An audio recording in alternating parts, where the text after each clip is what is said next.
Hey, welcome to Daily Bravo and Reality Drama. In this audio, we will be talking about Taylor Frankie Paul signing a petition to get her canceled Bachelorette season on the air, Scheana Shay getting betrayed by Janet Caperna over a major cheating secret, Emily Simpson exposing Heather Dubrow's Jedi mind tricks, Mary Cosby's heartbreaking return to Salt Lake City, and a lot more. We'll cover everything coming up in this audio. Hey, this is Delilah. Hey, this is Fahid. Welcome to Reality TV Audio Podcast, where we break down the latest in reality TV every day.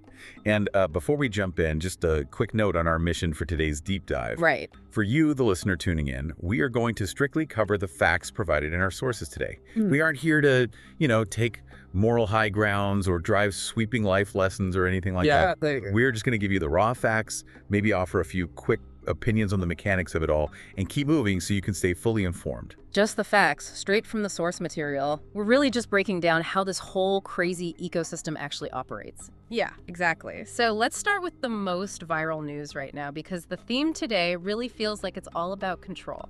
Like, who actually controls the narrative? Okay, let's unpack this. Let's do it. So Taylor Frankie Paul was officially the lead for season 22 of The Bachelorette. And this actually filmed back in the fall of 2025. Right, they had it totally in the can. Yeah, the entire season is done. It's just sitting on a hard drive somewhere. But then ABC completely pulled the season from their spring lineup this past March. And, the catalyst for pulling a fully finished season was the resurfacing of a video from 2023.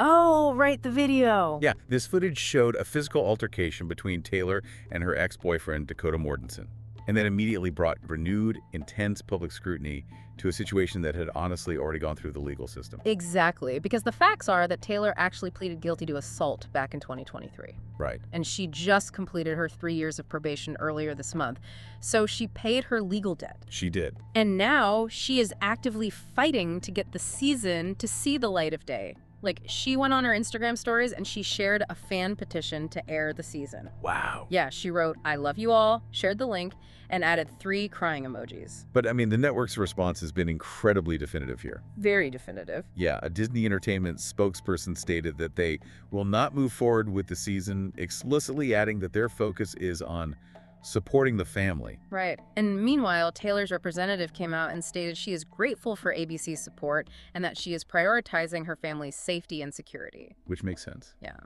And on the other side of this, Dakota Mortensen firmly denied the allegations regarding his own conduct, stating his focus is on creating a stable environment for his son. Right. And it's also worth noting for the full timeline here that Utah authorities declined to file charges over alleged 2026 incidents involving Dakota. Okay, yeah. It's just an incredibly heavy, multi-layered, legal and personal situation. It really, really is.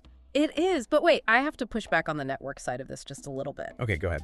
Because Disney and ABC pulling the plug is the equivalent of hitting the emergency brake on a speeding bullet train. I mean, the season is already done. Millions of dollars spent. Exactly. Right. So does a fan petition shared on Instagram with, crying emojis actually hold any weight against a corporate giant Disney Entertainment? Or is this just Taylor trying to clear her name in the court of public opinion? It's highly likely it's the latter. Yeah. If you think about the corporate calculus here, a network like Disney is always going to choose brand safety over completed reality TV content. Yeah, no matter the sunken cost. Exactly. Their primary currency isn't just advertising. It's family-friendly brand protection. So a petition might rally a specific fan base, sure, but from a strictly business perspective. The network looked at the PR nightmare of an assault charge and a surfaced video, and they simply calculated that airing the season carries way too much risk. That makes total sense. Yeah, they will happily absorb the financial loss of a scrap season if it protects the larger corporate umbrella. It's just wild to see a whole season permanently locked away in a vault. We're never going to see it. Probably not. But speaking of how reality stars try to control the flow of information, that exact dynamic is playing out over in the Vanderpump Rules universe right now. Oh, yes. On her Shenanigans podcast, Scheana Shay basically dropped a bomb, hinting that Janet Caperna completely betrayed her trust over a massive secret. Yes. And the secret in question is about as sensitive as it gets in reality TV. Truly. Scheana revealed that Janet told Brittany Cartwright a massive secret. And that secret was that Scheana's husband, Brock Davies, cheated on Scheana while she was pregnant. Which is just a staggering bombshell to drop. Huge. And what makes this even more layered is that this comes after Lala Kent had already leaked this exact cheating information to Jenna Willis. Right, I remember that. Yeah, Lala actually confirmed doing that, and Scheana had to address it in her own memoir. So Scheana is understandably furious right now. She said she is dealing with, quote, 2 of my closest friends doing this to me. Now, Scheana did claim that she felt Janet had good intentions when sharing it. Did she really? Yeah, but Scheana maintained the bottom line, which was that it was not your place. Not your place at all. And fans are heavily speculating that this specific betrayal is the exact reason Scheana and Janet are no longer close. Makes sense. Yeah, and viewers are also pointing out that Lala constantly defends Janet on the Valley. Some fans are even claiming that defending Janet is basically Lala's only storyline right now. Wow. I mean, reality TV secrets are like a toxic currency. The second a secret is minted, everyone just wants to spend it to buy screen time. They really do. But seriously, can sharing a cheating rumor about a pregnant friend to another castmate ever truly come from good intentions? What's fascinating here is, in the ecosystem of Bravo friendships, the answer is almost never. Information is power. When you think about how quickly off-camera secrets mutate into on-camera ammunition, you see the real mechanics of these shows. Exactly. Sharing a secret like that, even if you dress it up as concern or good intentions, strategically places the person sharing it right at the center of the narrative. It guarantees them a storyline. It totally does. In this environment, loyalty is almost always secondary to relevance. Storyline survival. It really is just a game of hot potato with people's lives. Yeah, it is. Well, speaking of relevance, we are at the midway point of our deep dive today, and we want to give a huge shout out to you, the learner, for tuning in today to get the pure facts. We see you, we appreciate you, and we love breaking this chaotic world down for you. We absolutely do. And to lighten the mood just a bit before we keep going, here's a quick fun fact about how reality TV is actually produced. Oh, I love these. Yeah, so there are long-standing allegations from former cast members and crew that reality TV producers will intentionally manipulate room assignments and even tamper with elevator schedules during cast trips. Wait, elevator schedules? Yes, they do this specifically to trigger the exact kind of tired, cranky meltdowns and petty drama we see on shows like The Real Housewives of Orange County. Oh, I totally believe it. Sleep deprivation and a bad room view is the absolute ultimate recipe for a Bravo meltdown. It's guaranteed. It is. And that weaponization of the physical environment flows perfectly into Orange County, where room drama is practically an Olympic sport. Right. On a recent episode of Watch What Happens Live, Emily Simpson totally unloaded on her castmates. She definitely did. Emily addressed her ongoing feud with Heather Dubrow, and she claimed that Heather literally uses Jedi mind tricks on people to make them think they have problems with things like hotel rooms. Jedi mind tricks. I just love that phrasing so much. Just so specific. Yeah, and this was all a direct reaction to Shannon Beador's recent Las Vegas room meltdown. Shannon claimed she had a bad vibe from an elevator, but Emily wasn't buying it for a second. No, not at all. Emily suspects Shannon was really just mad that she didn't get the room she wanted. Emily pointed out that Shannon, quote, doesn't let it go, and carried that drama all the way into the hallway and directly into the Sprinter van.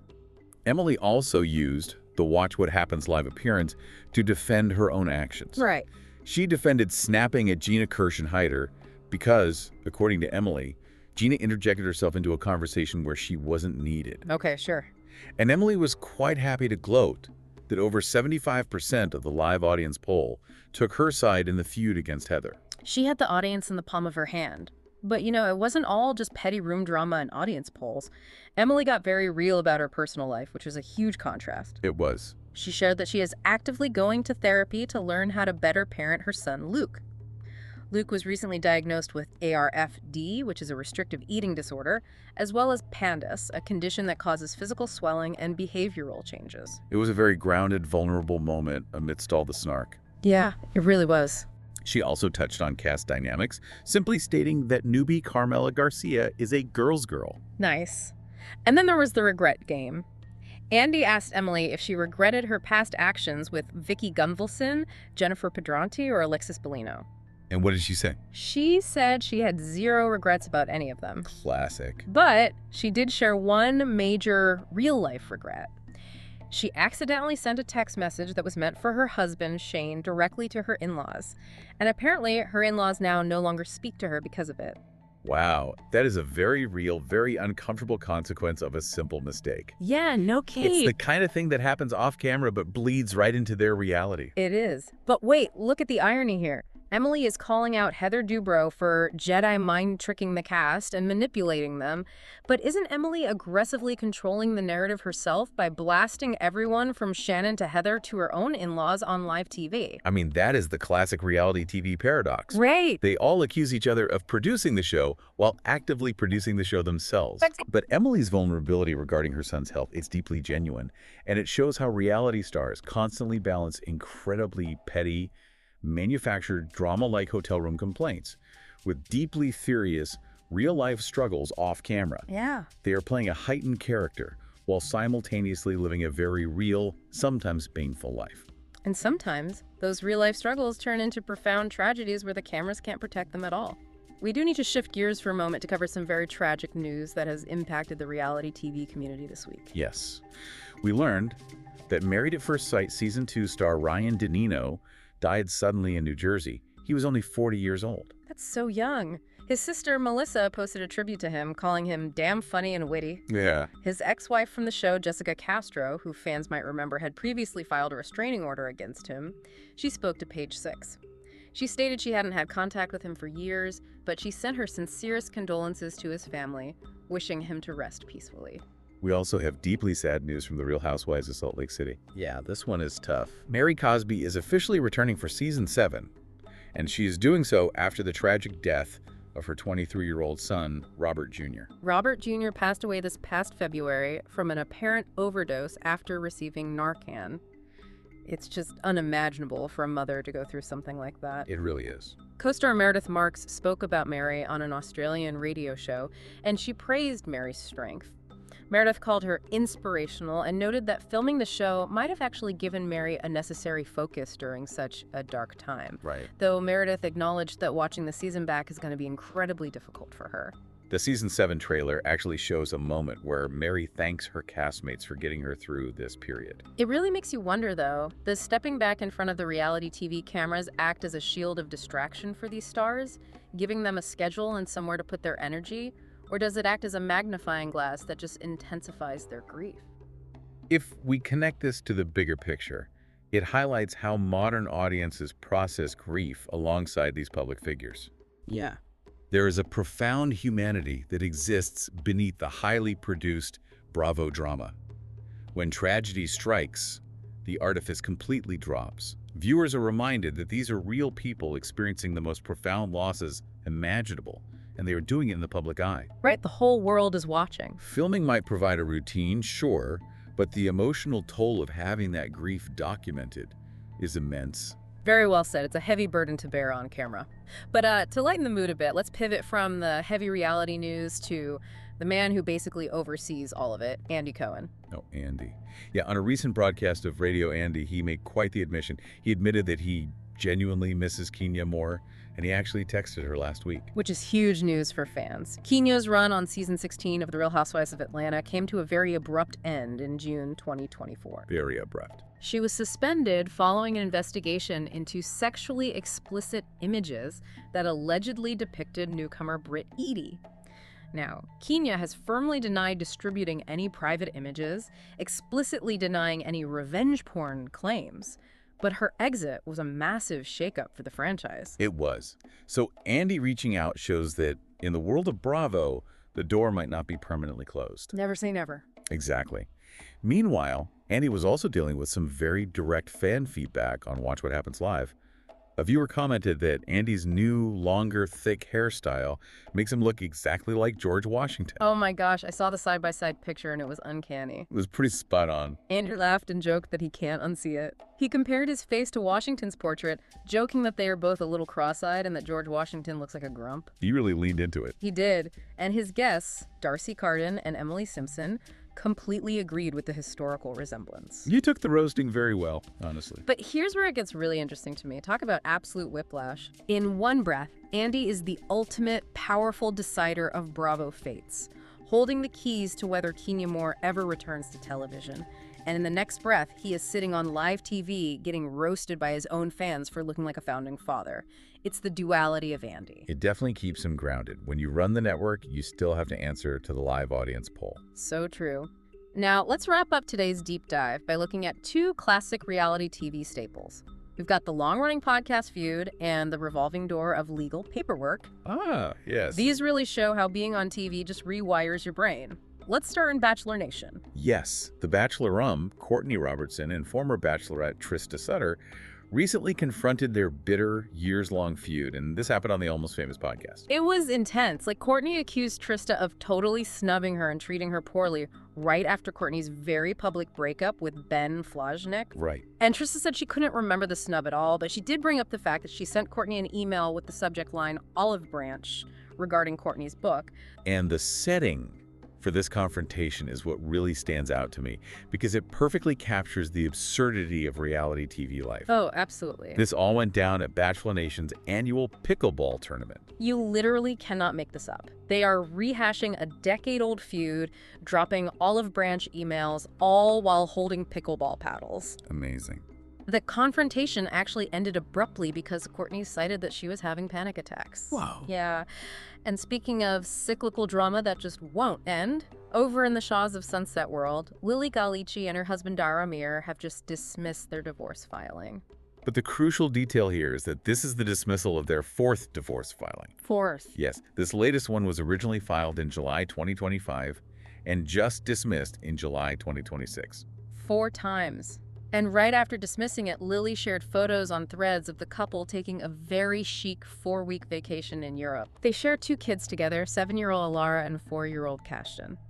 I look at Lilly and Dara Mir's marriage, and it just feels like a revolving door. You're never quite sure if they're coming or going. Seriously. It makes me wonder, does being on reality TV inherently breed this kind of cyclical, never-ending drama in marriages and in decade-old franchise feuds like Courtney and Trista? Well, think about the environment they live in. When your personal life is literally your paycheck, normal conflict resolution goes out the window. That's a good point. The high stakes and public nature of reality television permanently alter how these individuals process relationships. The drama becomes a patterned behavior because the feedback loop of public attention rewards it. Right, they get attention for fighting. Exactly. Whether it's confronting someone at a pickleball tournament years later or a highly public cycle of 4 divorce filings followed by European reconciliations, the conflict itself becomes the baseline of their reality. So what does this all mean for the people who choose this life? It leaves you, the listener, with a pretty heavy thought to chew on today. It does. If these reality stars know going in that their deepest, darkest secrets, whether it's a spouse's infidelity, an accidentally misdirected text message that alienates their in-laws, or their 4th dismissed divorce paper will eventually become public entertainment, what is the ultimate psychological price of fame? That is a profound question. When the cameras never really stop rolling, even when the show is off the air, the toll on their actual real-life relationships has to be immense. It's exactly like we talked about at the very beginning with the canceled season. Once that emergency brake is pulled, the train might stop, but the passengers still have to deal with the wreckage. It is a steep, steep price to pay for relevance. Sure.